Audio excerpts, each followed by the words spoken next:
사랑하는 교우 여러분, 여러분은 지금 행복하십니까? 지금 이 시간 여러분은 기쁘십니까?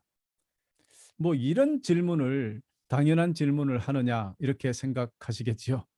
그렇습니다. 사람이 행복해지고 기쁘게 살고 싶은 것은 어쩌면 원초적인 욕망이자 가장 근본적인 소망이 될 것입니다. 여러분, 독일의 무신론자 철학자인 프리드 니체, 원래는 기독교 가정에서 자랐습니다. 아주 독실한 모태신앙이었어요. 그의 믿음은 그러나 어느 순간 완전히 사라지고 급기야는 그는 신은 죽었다고까지 말하게 됩니다. 여러분, 니체가 신이 죽었다고까지 말하게 된 이유가 이렇다고 이야기했어요. 내가 예수를 믿을 필요성을 느끼지 못하는 이유는 크리스찬들 생활 속에서 기쁨을 찾지 못했기 때문이다. 여러분, 이렇게 우리 성도님들이 주님을 믿으면서도, 즉 교회에 나오면서도 기쁘게 살지 못한다. 그렇게 될 때는 우리 자신도 물론이고 우리를 지켜보고 있는 다른 사람들조차도 파괴해버린다는 무서운 역사적 사실이 교훈으로 전해져 오고 있습니다. 여러분, 이뿐만 아닙니다. 우리 잠언 15장 13절에 보면 마음의 즐거움은 양약이라도 심령의 근심은 뼈를 마르게 한다. 우리의 마음이 즐거움이 우리한테는 좋은 약이 되고 근심은 병을 가지고 온다는 그런 뜻이 되겠습니다. 사람이 기쁘고 즐겁게 하는 일, 그 일은 억질로 하는 일과 비교해 볼 때는 8배에서 크게는 40배 정도 차이가 난다고 합니다. 그러므로 여러분, 우리가 무슨 일을 할 때 기쁘게 하는 것은 너무나 효과적이고 좋은 것이 되기 때문입니다. 여러분, 그러므로 이런 것을 종합해 볼 때 성경이 우리에게 항상 기뻐하라 라고 명령하신 것은 어쩌면 너무나도 당연한 것이 아니겠습니까? 그러므로 우리는 어떻게 하든지 간에 행복해져야 됩니다, 여러분.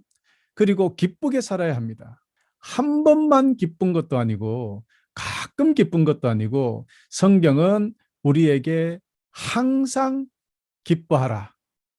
Rejoice always 라고 말씀하셨습니다. 여러분, 여기 영어 단어에 rejoice가 나옵니다. 여기 보니까 joyce라는 말 앞에 re라는 접두사가 붙어 있죠. 이 re는 무엇입니까? 반복하다, 계속하다라는 뜻이 있죠. 그렇다면은 이 joy를 계속해서 반복해서 지속적으로 기뻐하라라는 뜻이 되는 것입니다. 여러분, 그렇습니다. 이처럼 인간은 행복하기 위해서 모든 노력을 하며 살고 있다 해도 과언이 아닙니다. 행복과 기쁨을 얻기 위한 그런 방법에 대해서는 여러분, 이미 수많은 철학자, 또 수많은 선각자들이 저마다 자기의 명언들을 남겨놓았습니다. 그리고 여러분, 인터넷에 들어가셔서 행복과 기쁨이라는 단어를 입력해 보면 그 검색 결과가 끝이 보이지 않을 만큼 엄청나게 나타납니다. 이렇게 수많은 사람들이 어떻게 하면 행복하게 사는지에 대해서 그렇게 많이 연구도 하고 말씀을 남겨놓았지만 그럼에도 불구하고 우리 인류는 행복하게 살지 못하고 있다는 것입니다. 여러분, 특별히요, 한 나라의 삶의 질을 결정하는 여러 가지 항목을 비교하고 통계해서 매년 발표하는 세계 행복 보고서라는 것이 있습니다. 2020년에 세계 149개국을 대상으로 분석하여 결과를 도출해서 2021년 올 3월 18일 날 발표가 됐네요. 자, 이 결과에 보면 국가 행복 지수가 가장 높은 나라 1위가 여러분 어딜까요? 핀란드입니다. 10점 만점에 7.8점. 이 핀란드는 특별히 4년간 연속으로 1등을 했는 나라입니다. 그리고 2위, 두 번째가 덴마크고요. 7.62. 그리고 3위가 스위스. 여러분, 우리가 살고 있는 호주는 몇 등을 했을까요? 세계 11등을 했습니다. 근데 그 점수차가 별로 나지는 않아요. 1등이 7.8이고 호주가 7.18입니다. 조금 차이가 나죠. 영국은 17위, 호주가 11위고요. 영국은 17위. 미국은 오히려 19위를 했습니다. 그리고 우리 이웃나라 일본은 5.94로 56위를 했고요. 그럼 한국은 행복지수가 5.85 일본보다 조금 못하게 됐는데 62등을 했습니다. 중국은 84등을 했고요.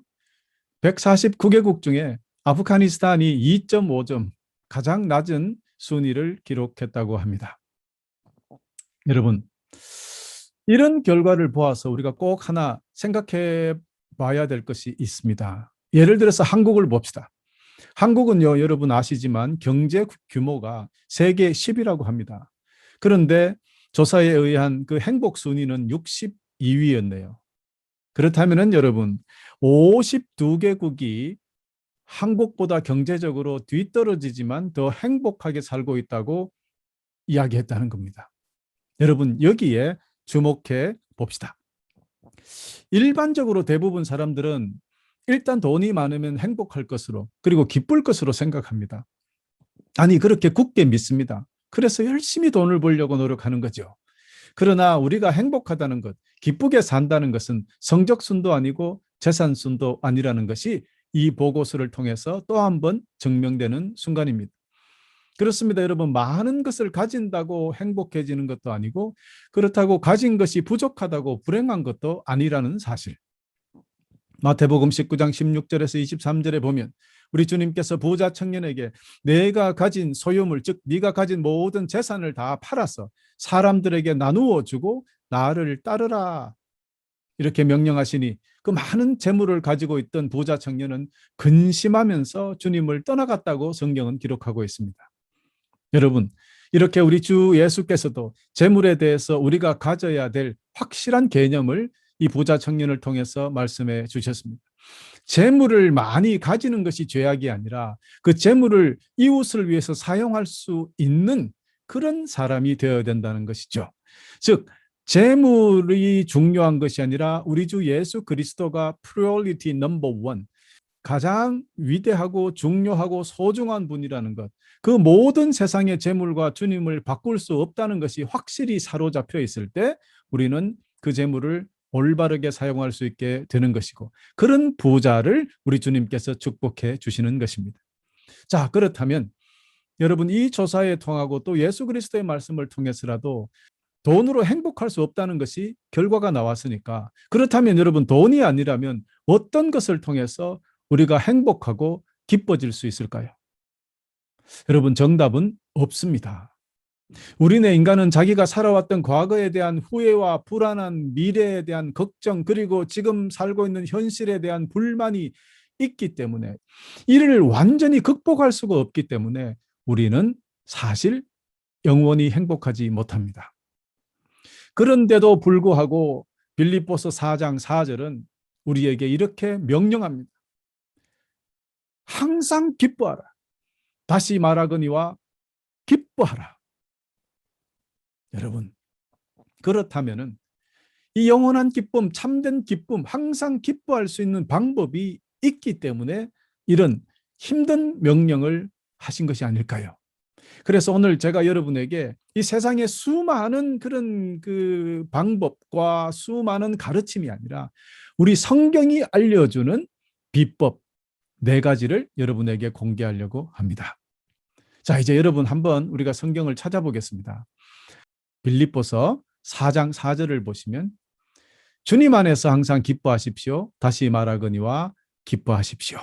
그런데 앞뒤를 뚝 잘라서 4절부터 들어가니까 야, 이거 힘든데 어떻게 이처럼 기뻐하고 항상 그것도 항상 기뻐하라고 명령하시나 참 황당하다라고 생각할 수도 있겠습니다만은 그 앞절 3절 끝부분을 보시면 믿음의 성도들의 이름이 생명책에 기록되어 있다는 이 말씀에 주목해 보시기를 원합니다. 여러분, 여기서 우리가 가장 중요한 핵심을 뽑을 수 있는 것은 우리가 기뻐할 수 있는 근거가 구원에 있다는 것입니다. 우리가 주님의 은혜로 생명책에 이름이 기록된다는 것, 즉 구원받게 되었다는 것에 기뻐할 수 있다는 것입니다. 즉 영적인 것에 있다는 것을 말하는 것입니다. 이 세상이 기쁨의 근원이신 예수 그리스도 대신에 우리의 욕망과 돈과 명예가 그리고 세상의 지식과 자랑이 그 자리를 차지하고 있었기 때문에 우리는 참된 기쁨을 잊고 살게 되었던 것입니다. 물론 이런 것들이 기쁨을 가져옵니다. 그러나 잠시죠. 영원한 기쁨이 되지 못했던 것입니다. 여러분 뭐라 그랬습니까? 우리가 행복해야 할 가장 중요한 기뻐해야 할 가장 근원적인 기쁨의 조건이 구원이었다. 여러분 이것을 깨달은 하박국 선지자가 이렇게 고백합니다. 무화과 나무에 무화과가 없고 포도나무에 포도가 없고 올리브 나무에 거둘 것이 없고 밭에 거둘 곡식이 없으며 우리의 양이 없고 외양간에 소가 없더라도 나는 여호와 때문에 기뻐하겠습니다. 나를 구원하시는 하나님을 즐거워하겠습니다. 하박국 3장 17절 18절. 쫄딱 망해도 내 구원만 잊어버리지 않았다면 나는 즐거워하겠다. 그렇습니다, 여러분. 이렇게 우리의 구원이 곧 기쁨이라는 뜻입니다. 그러므로 이렇게 우리가 구원받은 이 사실에서부터 마음 깊은 곳에서 오는 하늘의 평화, 그리고 그 평화가 기쁨이 되기 때문입니다. 여러분 이것을 진짜 기쁨이랍니다. 어떤 환경과 상황에서도 변하지 않는, 사라지지 않는 영원한 기쁨을 말하는 것입니다. 여러분 모두 생명의 말씀 되시는 우리 주 예수 그리스도를 굳게 붙드셔서 구원을 완성하시고 참된 기쁨, 영원한 기쁨을 소유하시는 여러분 되시기를 간절히 축원합니다. 여러분 이제 빌립보서 4장 6절 계속해 보시겠습니다. 걱정하지 말고 필요한 것을 하나님께 구하고 아뢰십시오. 감사하는 마음으로 하나님께 말씀드리십시오. 여러분 그렇습니다. 이 말씀을 통해서 볼 때도 성경은 성도된 우리가 이 세상에 살면서 걱정할 수도 있다는 것을 성경은 인정합니다. 그리고 우리도 당연히 세상에 육적인 것이 필요하다는 것을 성경은 인정합니다. 그러나 단지 이런 것 때문에 성도들이 불필요하게 큰 걱정을 하고 기쁨이 사라져서는 안 된다는 것. 여러분 그러므로 걱정 대신 하나님께 감사하는 것으로 바뀌어지면 우리는 평강을 얻게 되고 그 평강이 기쁨이 된다는 뜻입니다. 그러므로 7절 보시니까 우리 주 예수 그리스도 안에서 우리 주 예수 그리스도 안에서 우리 주 예수 그리스도 안에서 그 어느 누구도 측량할 수 없는 평안이 여러분 마음과 생각 가운데 풍성히 임할 것입니다. 여러분 어떻게 했더니 그렇게 된다고요?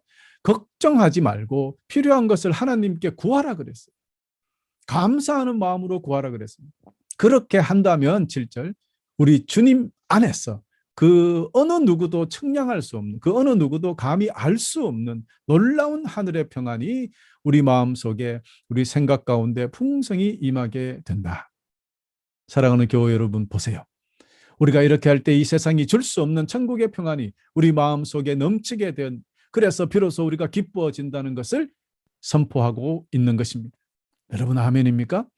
자 이제 8절 보실까요? 형제 여러분 선함을 추구하며 가치 있는 것들을 마음에 쏟기 바랍니다. 참되고 고상하고 옳고 순결하고 아름답고 존경할 만한 것들을 생각하십시오. 그렇습니다. 우리 성도님들은 세상의 것에 집중하는 그런 것이 아니라 오직 선하고 가치 있는 것들, 즉 천국의 영원한 것들의 마음을 쏟아야 한다는 가르침입니다. 참되고 고상하고 옳고 순결하고 아름답고 존경할 만한 것들을 생각해야 합니다. 그런데 세상은 이와 정반대로 살아가고 있습니다. 선하지 않고 가치 없고 거짓되고 음란한 것을 좋아하는 이런 정반대로 사는 사람들 세상 속에서 우리가 이 가르침대로 사는 것이 쉬울까요? 그러나 생명책에 이름이 기록된 우리는 구원받은 그 하나만으로 우리의 삶이 이렇게 영적으로 바뀌어야 된다는 것을 여러분에게 엄중히 선포합니다. 9절 보실까요? 여러분이 내게서 배운 것과 받은 것들을 행동으로 옮기십시오. 그러면 평화의 하나님께서 여러분과 함께 하실 것입니다. 여러분, 우리가 이 모든 것을 알고 있습니다. 사실. 알고도 실천하지 않아서 행동하지 않아서 하늘의 평화가 우리 삶에 임하지 못했던 것이고 하나님께서 주시는 놀라운 기쁨이 저와 여러분 삶에 넘치지 못한 것은 아닌가. 여러분 우리는 오늘 우리 삶을 돌아봐야 합니다. 그러므로 이제부터 여러분 모두 주님으로부터 배운 것들을 온전히 실천해서 여러분 삶에 항상 기쁨이 넘치시기를 다시 한번 우리 주 예수 그리스도 이름으로 간절히 축원합니다. 여러분 10절입니다. 여러분이 다시 나를 기억하고 도와주니 내 마음은 기쁨으로 가득합니다. 어쩌면 여러분이 늘 가져왔던 관심을 표현할 길이 없을지도 모르겠습니다. 여러분, 사도 바울이 마음이 기쁜 이유를 여기에 적었네요. 사도 바울이 섬겼던 성도님들이 사도 바울을 기억해주고 관심을 가져주니 기뻤다. 성도님들이 주의 종의 수고와 노력을 기억하고 도와줄 때 사역자들은 기뻐집니다. 이 기쁨은 말로 할 수 없습니다. 여러분, 저도 더 열심히 여러분을 위하여 기도하고 섬길 것이니 여러분도 저를 기쁘게 만들어 주시기를 간절히 축원합니다. 아멘입니까? 두 분 안 했어요. 저의 수고와 노력을 기억해 주시고 저를 위하여 기도해 주시고 항상 도와주시기를 간절히 축원합니다. 11절, 내 처지가 힘들어서 이렇게 말하는 것은 아닙니다. 나는 내가 가진 것에 만족하고 있으며 어떤 환경에서도 감사하는 법을 배웠습니다. 가난을 이겨낼 줄도 알고 부유함을 누릴 줄도 압니다. 배부를 때나 배고플 때나 넉넉할 때나 궁핍할 때나 어떤 형편에 처해서도 기뻐하고 즐거워합니다. 내게 능력 주시는 우리 주 예수 그리스도를 통하여 나는 모든 것을 할 수 있습니다. 할렐루야. 여러분, 이렇게 사도 바울은 이 세상에서 그 어떤 환경에서도 감사하며 기뻐하는 방법을 알게 되었습니다. 이 모든 세상의 힘든 상황을 이길 수 있는 그 힘이 우리 주 예수 그리스도에게서부터 온다는 것이었습니다. 그렇습니다. 우리도 예수 그리스도 안에 있을 때 예수 그리스도부터 전해져 오는 그 힘을 가지고 이 세상을 승리하며 참된 기쁨을 얻을 수 있게 되는 것입니다. 사랑하는 교회 여러분, 오늘 지금까지 내용을 종합해 보자면 세상의 그 어떤 방법을 통해서 우리가 행복해지거나 영원히 말입니다. 그리고 항상 기쁘게 그렇게 살 수는 없다는 것이고요. 그러므로 우리가 우리 주 예수 그리스도 안에 있을 때 구원받은 것을 확신하게 되었을 때 우리 삶 속에 영원한 기쁨 찾아온다는 것을 말씀하고 있는 것입니다. 모든 기쁨의 근원이 우리 주님께 있고 그 기쁨이 우리를 도와주시고 우리를 보호해 주시고 우리에게 좋은 것을 주시는 이런 육신적인 기쁨을 넘어서 영원한 구원의 방점이 찍혀 있다는 것을 기억하시기를 간절히 부탁드립니다. 사도 바울은 그래서 빌립보서 2장 16절에 이렇게 말씀하고 있는데요. 생명의 말씀을 굳게 붙들고 열심히 수고하고 자신의 삶이 승리로 가득할 때 기뻐진다라고 다시 한번 고백합니다. 이처럼 구원을 받게 될 때 우리는 영원히 기뻐진다는 것, 이것이 정답이라는 것 여러분 절대로 잊지 않기를 간절히 축원합니다. 여러분, 다시 한번 말씀드립니다. 우리의 구원이 곧 기쁨이다. 이 기쁨은 어떤 환경과 상황에서도 변하지 않고 사라지지 않는 영원한 기쁨이 되는 것입니다. 여러분도 이래 생명 되신 우리 주 예수 그리스도를 굳게 붙들어서 구원을 확신함으로 얻어지는 영원한 평화, 참된 기쁨을 영원히 소유하시는 여러분 되시기를 간절히 축원하는 바이올시다. 살아가는 교회 여러분, 또 중요한 것이 하나 있습니다.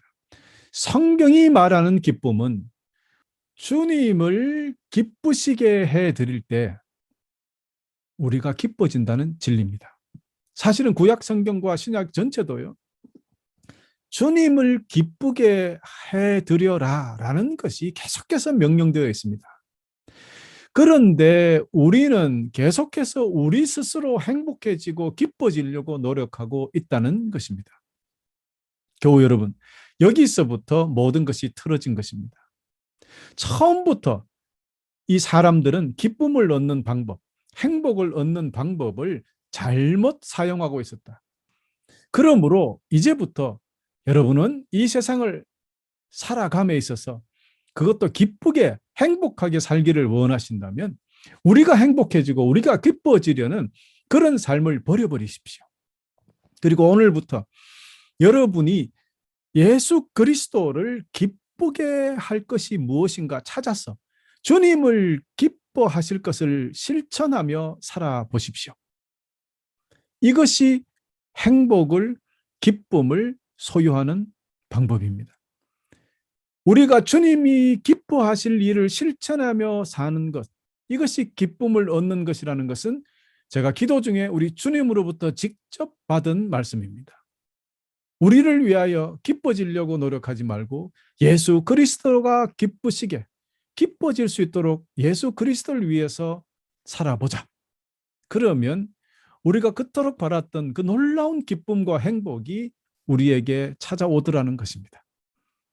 사랑하는 교회 여러분, 이제 말씀의 결론을 내려봅시다. 우리가 항상 기쁘게 살 수 있는 방법은 우리의 구원을 확신하는 것이라고 말씀했죠. 그러므로 구원의 확신을 가지고 하나님의 선물로 받은 구원을 잃지 않으면 우리의 기쁨도 사라지지 않는다라는 것을 배웠습니다. 여러분, 어떻게 구원을 유지한다고 또 배웠습니까? 그렇습니다. 그것은 빌립보서 2장 16절 말씀과 같이 생명의 말씀을 굳게 붙드는 것입니다. 생명의 말씀을 굳게 붙드는 것. 생명의 말씀을 굳게 붙든다는 것은 여러분 여러 방법으로 해석할 수 있겠지요. 주님을 믿지 못하면, 주님을 사랑하지 못하면 어떻게 그분의 생명의 말씀을 그것도 굳게 붙들 수 있겠습니까? 그러므로 이 말씀은 우리 주님 안에 살아라는 뜻, 또 주님과 함께 항상 동행하라는 뜻, 주님의 말씀에 철저히 순종하라는 뜻, 이런 뜻들이 다 포함되어 있는 말씀이 아닐까요? 그렇습니다. 이처럼 주님을 향한 강한 믿음과 주님의 나라를 세우고 확장시키기 위해서 최선으로 봉사하는 삶으로 우리 삶이 하나님께 드려질 때 우리는 기쁘게 살 수 있다는 가르침이 되겠습니다. 사랑하는 형제자매 여러분, 4가지 비법 여러분 다 찾으셨습니까? 제가 다시 한번 정리해 드리겠습니다. 첫 번째, 우리 주님 안에 살자. 두 번째, 주님의 말씀을 굳게 붙들자. 세 번째, 구원받은 것을 확신하자. 네 번째, 우리 주님을 위하여 주님께서 기뻐하실 일들을 찾아서 실천하자. 그리고 특별히 꼭꼭 기억해야 할 것은 오늘부터 여러분 모두 여러분이 행복해지고 기뻐지기 위해서 노력하는 것을 멈추시고 우리 주님을 기쁘게 해드리는 것, 여러분 이것을 잊지 마시기 바랍니다. 그러면 여러분은 지금까지 체험해보지 못했던 놀라운 천국의 기쁨을 누리며 사시게 되실 것입니다. 끝으로 여러분, 지금부터 천국 가는 그날까지 우리 모두 우리 주님 안에서 생명의 말씀을 굳게 잡아서 구원의 확신을 가지고 우리 주님이 기뻐하시는 일만 실천함으로써 흔들리지 않고 영원히 기뻐지는 놀라운 은혜와 그런 승리의 삶이 여러분에게 항상 있기를 간절히 축원하면서 오늘 말씀을 마치겠습니다.